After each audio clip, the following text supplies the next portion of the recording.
안녕하세요. 저는 오남매를 키우고 있는 아빠입니다. 요즘 세상에 애가 다섯이라고 하면 다들 눈을 동그랗게 뜨고 놀라기 바쁘죠. 저 역시 제가 오남매를 키우는 아빠로 살 줄은 상상도 못했는데 사람 일이라는 게 한치 앞을 모르니 재미있는 거죠. 그간 많은 사연들을 접해봤었지만 아마 저처럼 허무맹랑하고 절망스러운 사연이 또 있을까 싶습니다. 아내는 제가 첫눈에 반했던 첫사랑이었어요. 보자마자 어찌나 웃는 모습이 아름답던지 아무 생각이 나지 않고 멍해졌습니다. 처음으로 누군가를 절실하게 원해봤고 그리워해봤던 순간이었죠. 저 사람이 아니면 정말 안 될 것 같다는 생각 때문에 저는 아내의 마음을 얻으려 많은 노력을 했었습니다. 그런 제 마음이 아내에게도 닿은 건지 간절한 제 마음을 받아줘 저희는 소중한 연인이 되었어요. 아내와의 연애는 그저 황홀했고 행복했습니다. 이상형의 첫사랑이던 아내와의 1분 1초는 말할 것도 없었죠. 그렇다고 또 저만 과하게 사랑한 건 또 아닙니다. 아내 역시 저 못지않게 제게 많은 사랑을 주었고 저희는 남부러울 것 하나 없이 행복한 나날을 보냈어요. 서로가 사회에서 성장해 나가는 모습들을 가장 가까이에서 지켜보며 응원을 해주며 사랑을 키워갔습니다.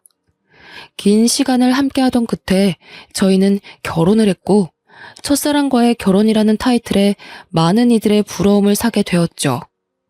긴 연애 끝에 한 결혼이었음에도 결혼 후 달라진 건 없었습니다. 여전히 아내를 보면 설레는 마음이 있었고 이 사람이 내 아내라는 게 믿기지 않을 정도로 참 좋았죠. 이렇다 보니 저희 부부는 사이가 정말 좋았고 동네에서도 지인들 사이에서도 유명한 인꼬 부부였습니다. 결혼 후 바로 아이가 생겼고 그 바람에 아내는 퇴사를 결정한 후 집에서 살림과 육아를 맡아줬어요. 분명 답답하고 힘들 법도 한데 제 아내는 오히려 밖에서 온종일 일하는 저를 더 걱정해줬고 많이도 챙겨줬습니다. 그 어린아이를 키우며 버겁고 힘들 텐데 단 한 번도 저녁 밥상을 대충 차려준 적이 없었죠. 그뿐 아니라 아침에도 손수 따뜻한 밥상을 차려주는 아내였습니다. 엄마로서도 아내로서도 100점이던 사람이었죠. 이런 아내와 토끼 같은 자식을 두고 있으니 솔직히 세상 부러울 게 없었어요. 저를 살아가게 하는 원동력이 바로 제 가족들이었죠. 문제 아닌 문제는 사이가 너무 좋아서 그런지 연달아 쭉 아이를 낳게 되었고 결국 5남매의 부모가 되었다는 겁니다. 저희 부부 모두가 아이를 좋아하고 원했기에 3명 정도를 낳을 생각이긴 했어요. 그러나 이렇게 5남매를 키우게 될 줄은 상상도 못했습니다. 사이도 좋았던 부부가 5남매를 키운다고 하니 주변에서는 엄청난 이슈였고 또 저희 부부를 대단하게 여겨주시더라고요. 요즘 아이 1명 키우는 것도 벅찬 세상에 5을 어떻게 키우냐며 대단하다고 말이죠. 저희 부부가 5남매를 낳고도 걱정 없이 살 수 있었던 건 솔직히 제가 버는 돈으로 충분히 여유 있게 살 수 있었고 아내가 집에서 해주는 살림과 육아 덕분에 가능했습니다. 아내도 저도 각자 맡은 일에 최선을 다했기에 5남매를 키우는 건 솔직히 큰 문제로 다가오지 않았죠. 사실 아내에게 미안한 부분들도 많았습니다. 사업가로 승승장구하면서 가장으로서 역할을 다하느라 애들 곁에 늘 있어주는 아빠가 아니라서 가슴 한켠에는 늘 미안함이 있었죠. 그런 저를 보며 아내는 늘 말해줬습니다. 여보, 요즘 왜 자꾸 말끝마다 미안하다는 말을 하고 그래? 진심으로 미안해서 그렇지. 5남매 키우는 것도 벅찰 텐데 힘든 내색 한 번을 안 하고 군말 없이 살림에 육아에 다 해주니까. 여보, 그렇게 따지면 당신도 쉴 수 있으면서도 안 쉬고 우리 5남매 안 굶기려고 휴무도 없이 일하잖아. 그냥 그렇게 생각해봐. 나도 여보도 각자 역할에 최선을 다하는 거라고 생각해봐봐. 비교하는 건 아니지만 다른 집 아내들 보면 독방 육아에 모내해서 힘들다고 하는데 당신은 어쩜 그런 게 없냐? 정말 고마워 여보. 에이, 솔직히 오남매에 나까지 먹여 살리려고 노력하는 무거운 당신 어깨만큼 힘들까? 나야 뭐 애들 보고 집에서 살림하는 게 전부인데 뭐. 당신이야말로 늘 고마워. 아내는 정말 외모만큼이나 마음씨도 훌륭했습니다. 이런 아내가 있으니 제가 더 열심히 할 수밖에 없었죠. 그렇게 아내와도 결혼 18년 차가 되었고 이맘때쯤 사업이 더 바빠져서 아내와 소통을 자주 못했습니다. 밤낮 없이 밀려오는 일들을 해결하는 게 꽤 힘들었어요. 이전에는 아무리 바빠도 아내랑 연락할 시간은 있었고 저녁에 잠깐이라도 집에 가서 밥 먹으며 가족들과 시간을 보내고 다시 나와서 일을 했는데 이제는 그럴 수도 없었습니다. 전국을 돌아다니는 일이 자꾸만 생겼고 마음이 쓰였죠. 아무래도 아내에게 아이들 전부를 맡겨두고 제가 자꾸 밖으로 도는 기분이 들었거든요. 아내는 괜찮다며 일이 바쁜 건 좋은 거라고 해줬지만 점점 지쳐가는 아내의 얼굴이 보였습니다. 저 없이 오남매와 사는 게 당연히 힘들 걸 알지만 변해가는 아내의 모습은 왠지 낯설고 생소했어요. 여보, 나야. 연락이 너무 늦었지? 미안해. 밥은 먹은 거야? 애들은 자? 응, 먹었고 다 재웠어. 정말 힘들었겠다. 미안해. 요즘 왜 이렇게 출장 갈 일이 생기는지 모르겠네. 아휴, 애들은 별일 없지? 내가 다 보고 있는데 별일 있을 게 뭐가 있어, 새삼스럽게. 뭘 그런 걸 물어보고 그래? 왜, 내가 애들 제대로 안 볼 것 같아? 아니야, 여보. 그런 뜻이 아니야. 당신 오늘 너무 힘들었구나. 끊을 테니까 얼른 쉬어. 내일 보자. 왜? 내가 예민한 것 같아? 할 말 있으면 똑바로 말을 해. 사람 짜증나게 하지 말고. 아니야, 여보. 그런 거 아니라 요즘 나 바빠지고 나서 당신이 너무 힘든 게 느껴져서 마음이 불편해. 그냥 힘들면 힘들다고 말해줘, 여보. 가정부나 시터를 고용하던가 뭔가 방법을 찾아보게. 내 살림은 내가 한다고 했지. 그리고 내 새끼들을 왜 남한테 맡겨? 내가 알아서 한다는데 왜 그러냐고 왜? 그래 알겠어 여보. 오늘은 우선 쉬고 내일 얘기하자. 한 번만 더 그딴 소리 해봐.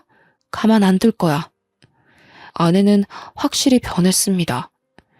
아무리 화나는 일이 있어도 절대 소리치는 성격이 아니었는데 이때쯤은 조금만 뜻이 달라져도 막 소리를 지르며 사람을 당황시켰죠. 이런 아내의 달라진 모습이 화가 나는 게 아니라 너무 미안했습니다. 오죽 힘들었으면 18년 만에 처음으로 저런 모습을 보일까 싶었거든요. 이런 아내의 변화는 그저 제 마음을 아프게 할 뿐이었고 어떻게든 가정에 소홀하지 말자는 생각을 했습니다. 그래서 저는 그 바쁜 와중에도 무조건 지방에 갔다 와도 집으로 돌아왔고 집에서 보내는 시간을 많이 만들려고 노력했어요. 아무래도 제가 집에 있으면 오남매가 아내를 귀찮게 하지 않으니 쉴 수 있었죠. 전 아내에게 그런 쉼의 시간을 주고 싶었고 제 마음이 닿은 건지는 모르겠지만 제가 집에 있으면 아내는 늘 안방에 들어가 침대에 누워버렸습니다. 그런 모습에 내심 서운할 때도 있었지만 얼마나 지치면 그럴까 싶어서 아무 말도 하지 않았어요. 18년 차 부부라고 하기에는 저희 부부는 아직도 서로 조심하는 부분들이 많았습니다. 18년 차가 되면 어느 정도 서로 편해지기도 하고 각자 사생활을 존중해주는 부부들이 많지만 저희는 그렇지 않았죠. 그래서 주위에서 이런 말도 많이 들었습니다. 첫사랑과 결혼하면 18년이 지나도 설레냐는 둥, 여전히 아내가 그렇게 좋냐는 둥 말이죠. 그런데 꼭 첫사랑과 결혼해서 그런 것 같지는 않고 제가 아내를 위하는 마음이 크다 보니 조심스러웠고 그런 제 마음을 아내도 따라줘서 가능했던 것 같습니다. 어떤 문제도 없이 평탄하게 달려온 결혼 생활은 갑작스럽게 금이 가기 시작했어요. 아내가 이상하게 점점 집안일에 소홀해지는 게 느껴졌죠. 처음에는 대수롭지 않게 여겼습니다. 그러나 상황은 정말 심각했어요. 하루는 일을 하고 있는데 애들 학원에서 전화가 온 겁니다. 아, 네. 여보세요? 유니, 미니 아버님 맞으시죠? 네, 맞는데 누구시죠? 아, 네, 아버님. 여기 유니미니 학원인데 어머님이 오늘 픽업을 안 오셔서요. 쌍둥이들 집으로 데려다 주면 되는 걸까요? 네? 애들 엄마가 픽업을 안 갔나요? 아, 우선 제가 20분 내로 애들 데리러 갈 테니 잠시만 부탁드릴게요. 죄송합니다. 오남매를 키우며 단 한 번도 이런 일은 없었습니다. 심지어 아내가 몸져 누워도 아이들 픽업은 꼭 본인이 고집해서 했던 일이죠. 애들이 어느 정도 컸기 때문에 집 앞에 내려줘도 충분히 찾아올 수 있었지만 이건 아내가 강하게 고집하던 부분이라 저 역시 그걸 따라줬었습니다. 그런 아내가 셋째, 넷째 쌍둥이들 픽업을 안 갔다고 하니 놀라웠어요. 저는 급하게 애들 학원으로 가며 아내에게 수차례 전화를 했습니다. 5통째가 되니 그때서야 아내가 전화를 받았죠. 여보, 무슨 일 있는 거야? 지금 어디야? 둥이들 학원에서 전화 왔더라고.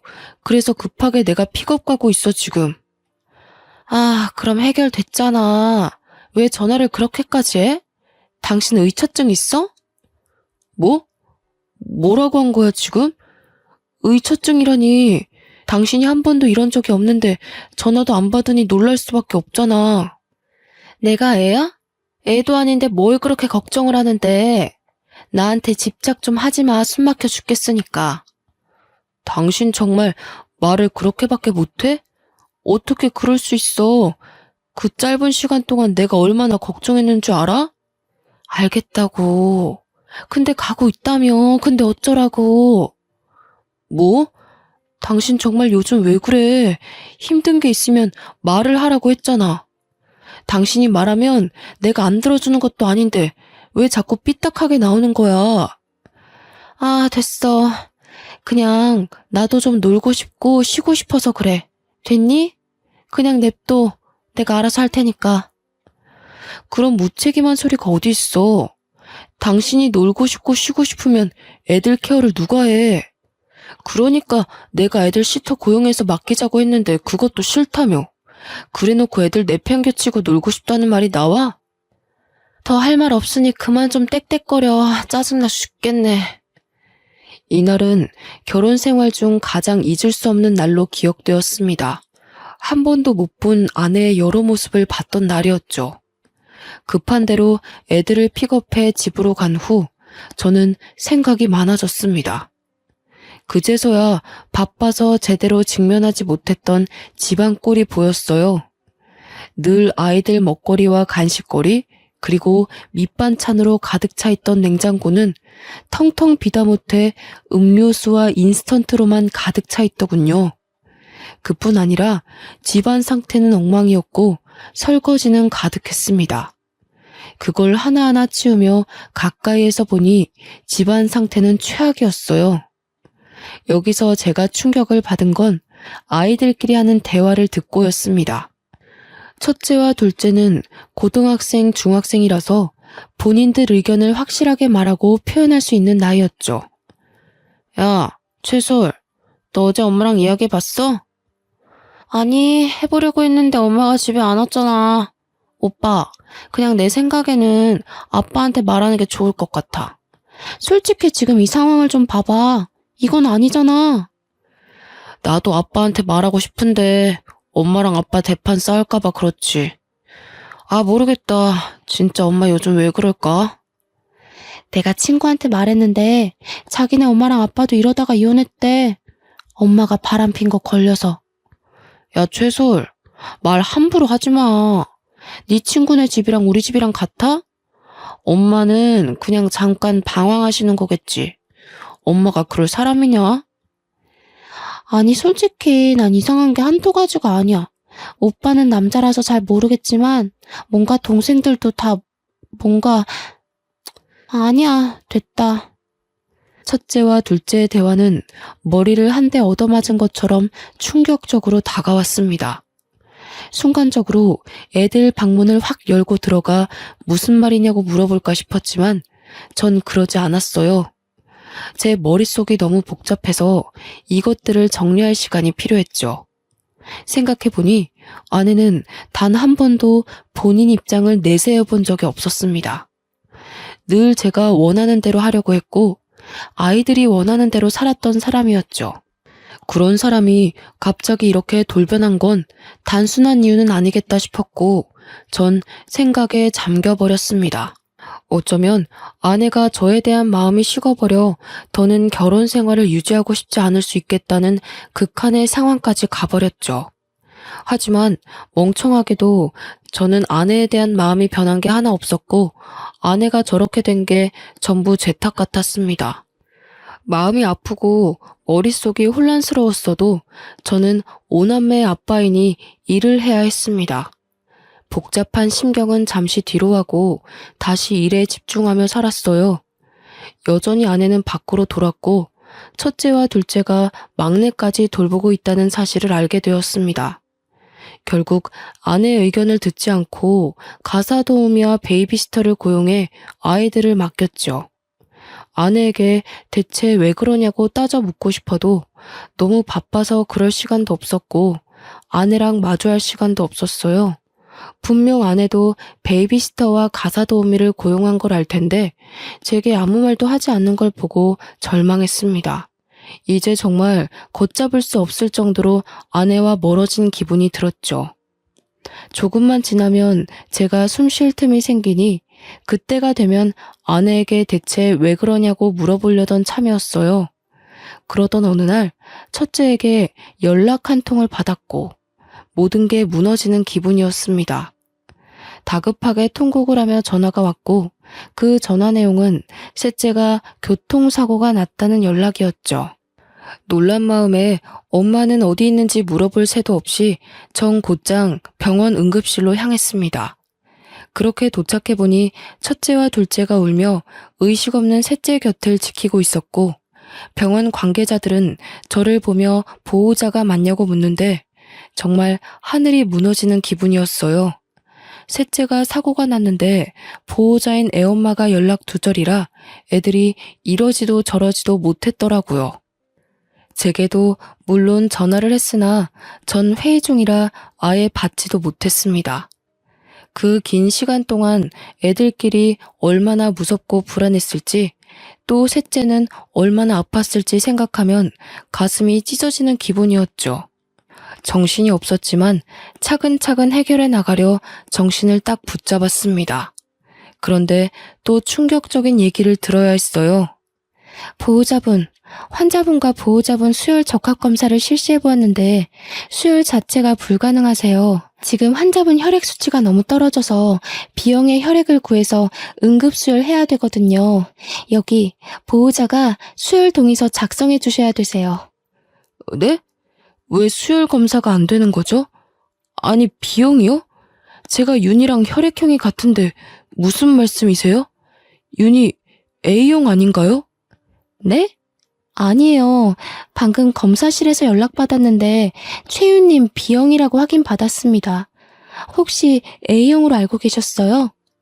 일단 수치가 계속 떨어지니 서명 좀 바로 부탁드려요. 저는 정말 당황스러웠습니다. 우리 셋째가 B형이라니. 저랑 아내는 모두 A형인데 어떻게 B형이 나올 수 있겠습니까?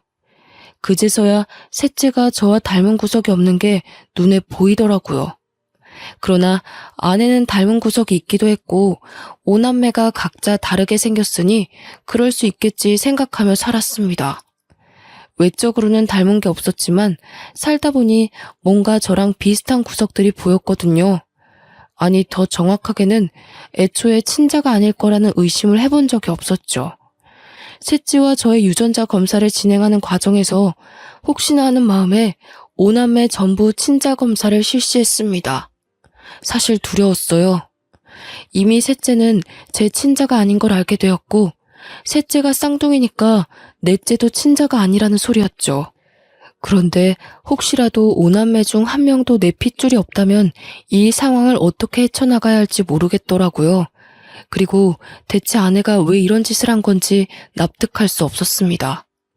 떨리고 두려운 마음으로 오남매의 친자 검사를 모두 했고 믿고 싶지 않은 결과를 확인하고 손이 떨리기 시작했습니다. 어떻게 5아이 모두가 친자가 아니라는 결과가 나올 수 있을까요? 저는 아직도 믿기지 않습니다. 결과가 확실하냐고 몇 번이나 되물었죠. 참 믿기지 않았던 게 저희 부부는 사이도 좋았고 자연 임신을 수도 없이 시도를 했습니다. 그렇기에 오남매를 무리 없이 낳아서 키울 수 있던 건데 친자가 아니라뇨.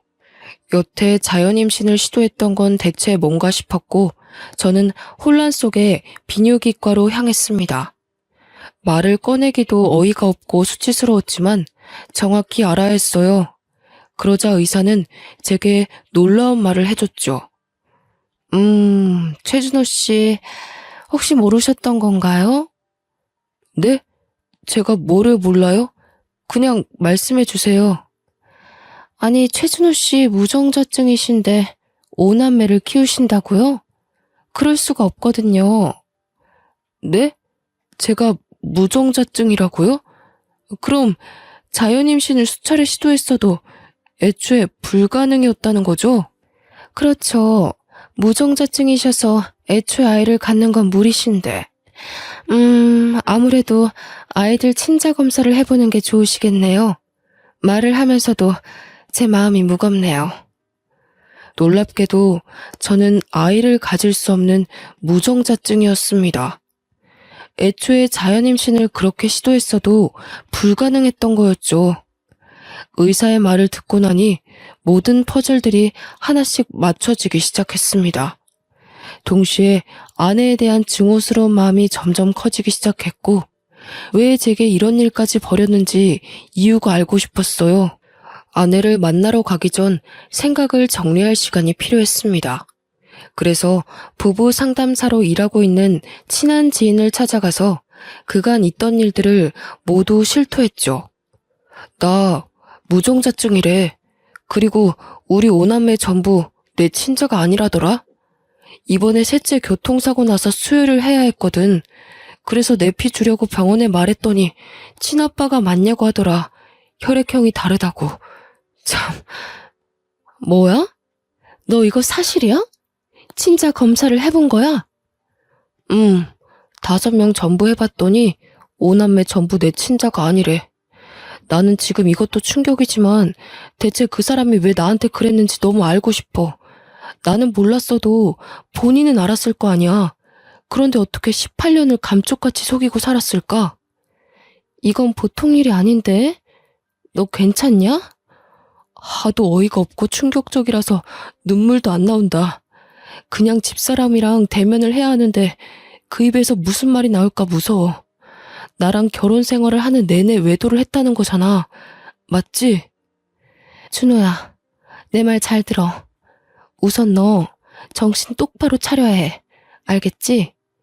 집사람 분명히 불륜이니까 증거 똑바로 잡아야 해. 열받고 감정이 격해지겠지만 결국 이성 찾고 증거를 찾는 게 준호 네가 이길 수 있는 방법이고 복수할 수 있는 방법이야. 어떻게 증거를 찾아야 할지도 모르겠어. 그냥 머릿속이 백지처럼 새하얘. 내가 아는 탐정이 있거든?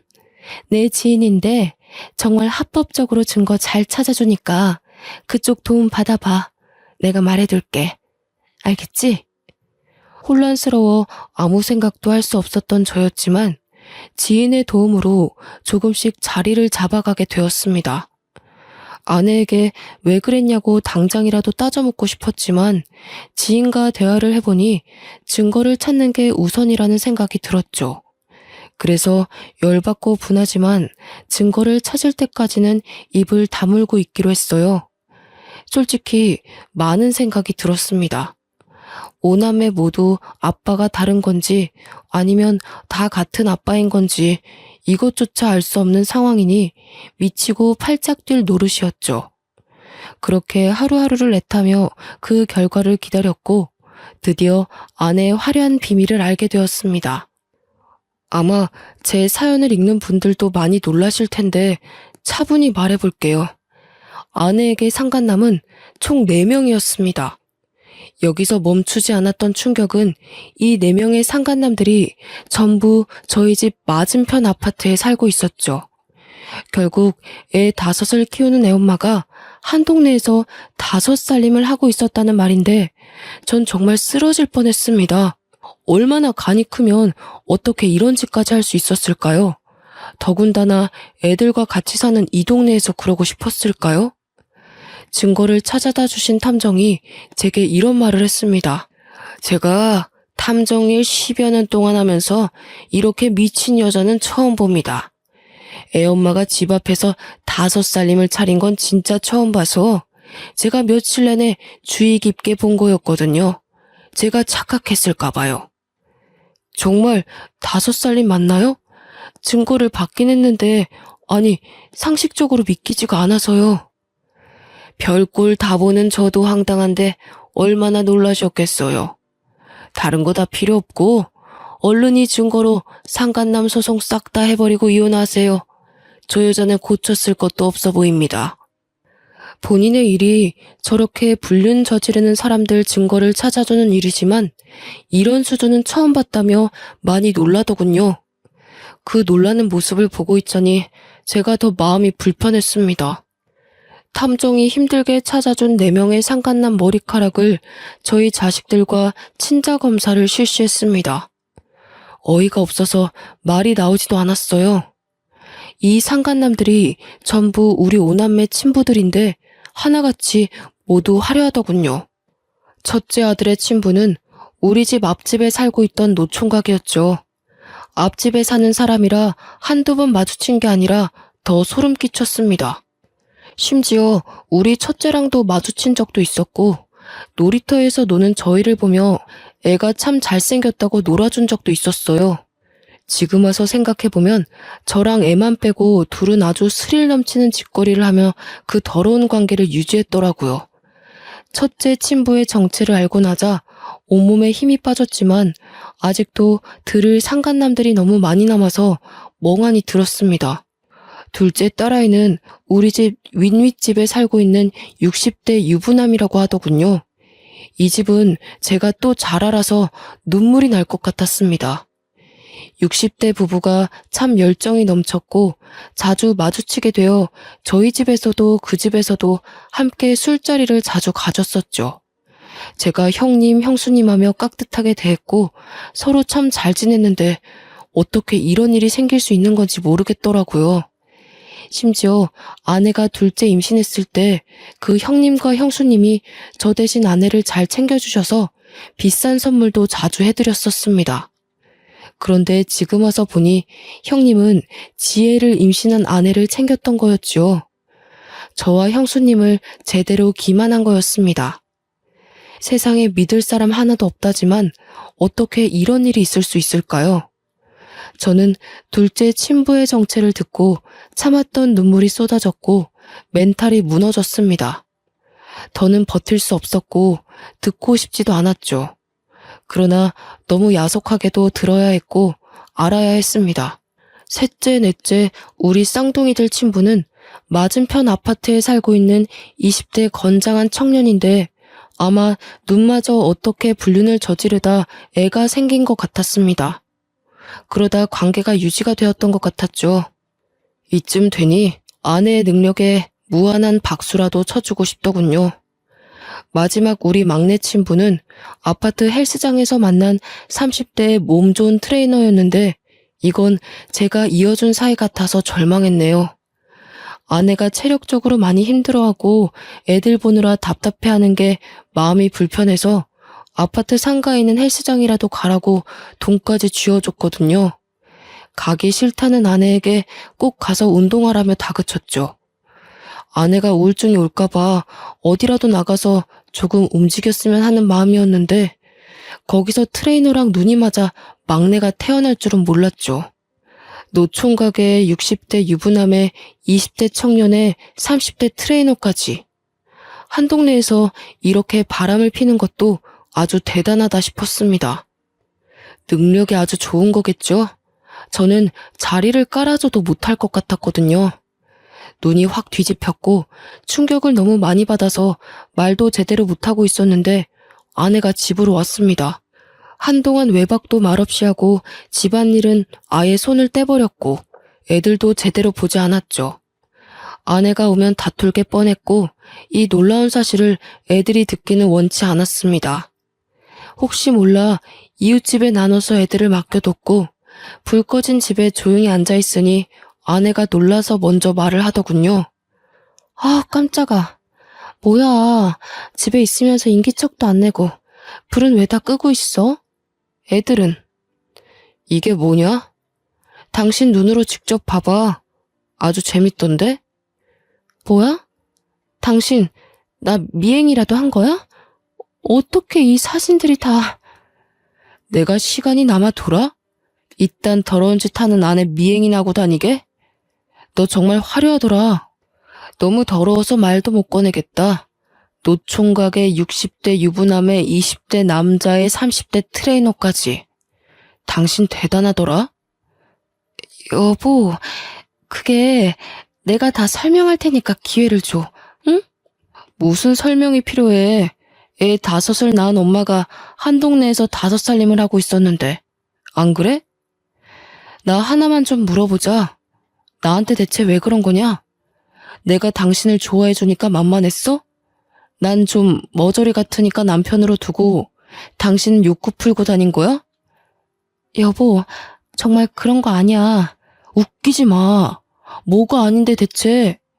애가 5인데 내 친자식이 한 명도 없다는 걸 어떻게 받아들일까? 어? 너는 내가 가만 안 둘 거야. 날 기만한 죄도 있지만 5남매들 인생도 꼬이게 한 죄값 내가 받게 해줄 거라고. 애들이 당신 실체를 알아봐. 얼마나 충격 먹겠냐? 어?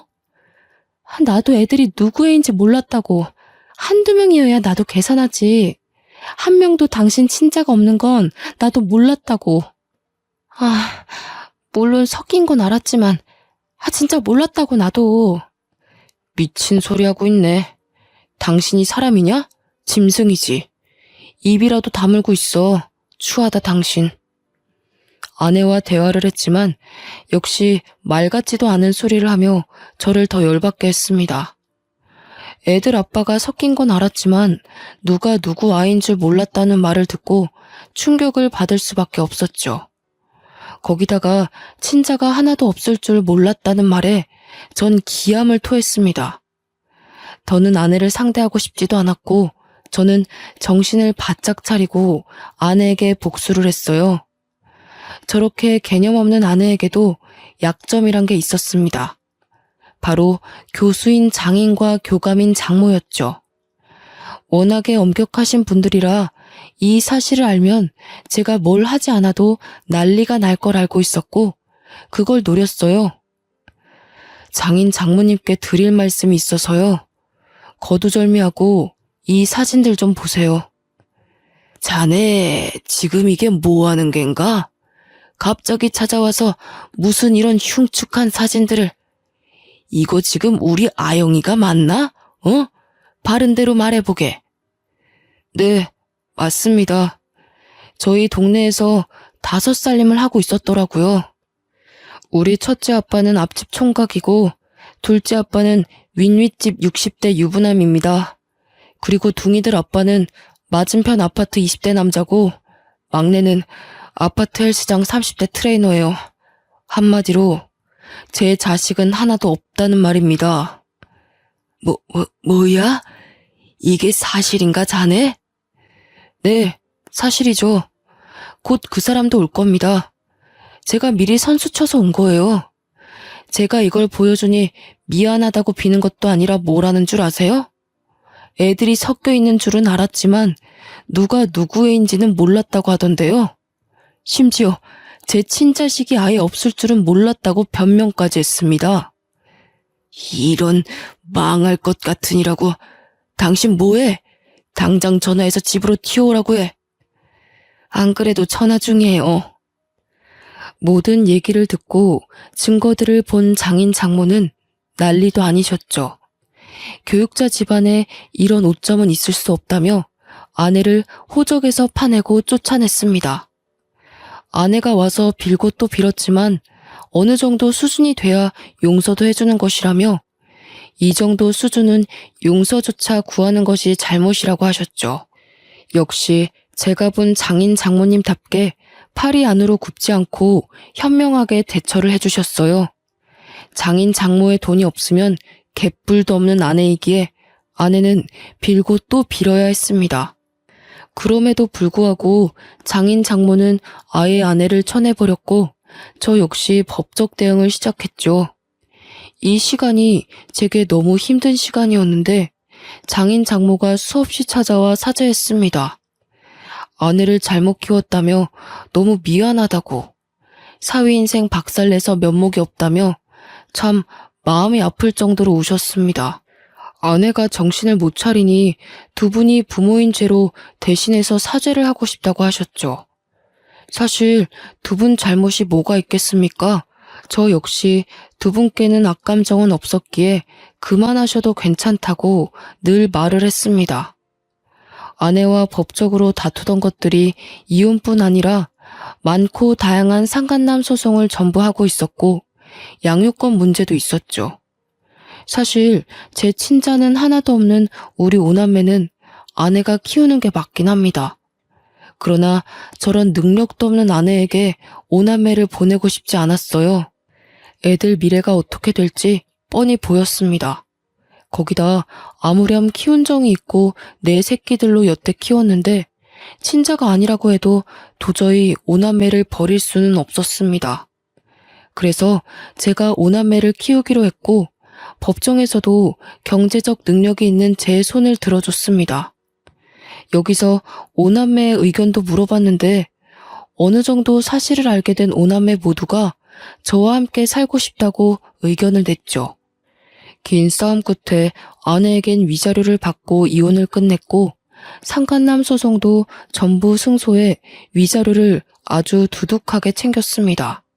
우픈 얘기지만 상간남이 많으니 위자료만 해도 억소리가 나더군요. 거기다 아내는 제게 오남매의 양육비를 매달 줘야 했기에 막막할 겁니다. 경력 단절에 능력 부족인 아내가 무슨 일을 할 수 있을까요? 큰 사건을 겪었고 슬픈 진실을 알게 되었던 저와 오남매는 오히려 이전보다 더 돈독해졌습니다. 누구 자식들인지 충격이 컸을 텐데 더 씩씩하게 지내줘서 참 고마운 거 있죠? 아내와 살았던 기억을 전부 잊어내고 싶었고 5살림이나 차린 그 동네에서 오남매와 살기 싫었기에 저희는 기회 삼아 더 좋은 집으로 이사를 했어요. 이사 후 이모님들 도움을 받아서 살림과 아이들 양육을 하고 있지만 또 큰애들이 동생들을 잘 돌봐주기도 해서 저는 걱정 없이 돈을 벌고 있습니다.